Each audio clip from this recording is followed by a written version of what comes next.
New town स्थित राम मंदिर में मुख्यमंत्री शुभेंदु अधिकारी ने विशेष पूजा अर्चना कर भगवान राम का आशीर्वाद लिया। इस अवसर पर न्यू टाउन क्षेत्र के भाजपा विधायक, पार्टी के वरिष्ठ नेता, पदाधिकारी और बड़ी संख्या में कार्यकर्ता उपस्थित रहे।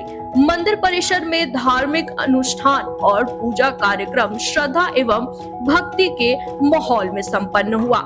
वहीं पूजा अर्चना के बाद भाजपा नेताओं ने कार्यकर्ताओं से मुलाकात कर संगठनात्मक गतिविधियों पर भी चर्चा की।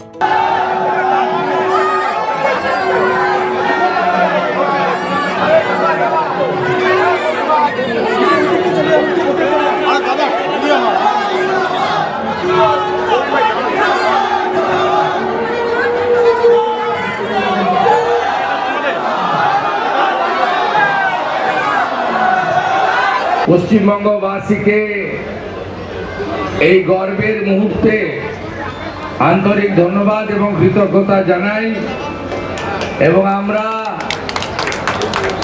এই নিউ টাউনের পবিত্র রাম মন্দিরে আমরা 4টি মন্দিরে পুজো যজ্ঞতে অংশগ্রহণ করে বিশ্বের সর্বশ্রেষ্ঠ জনপ্রিয় নেতা नरेंद्र मोदी जी नेतृत्वे 2047 भारत जाते विकसित भारत হয় এবং ভারত যাতে বিশ্বগুরুতে পরিণত হয় এই প্রার্থনা ভগবানের কাছে করলাম।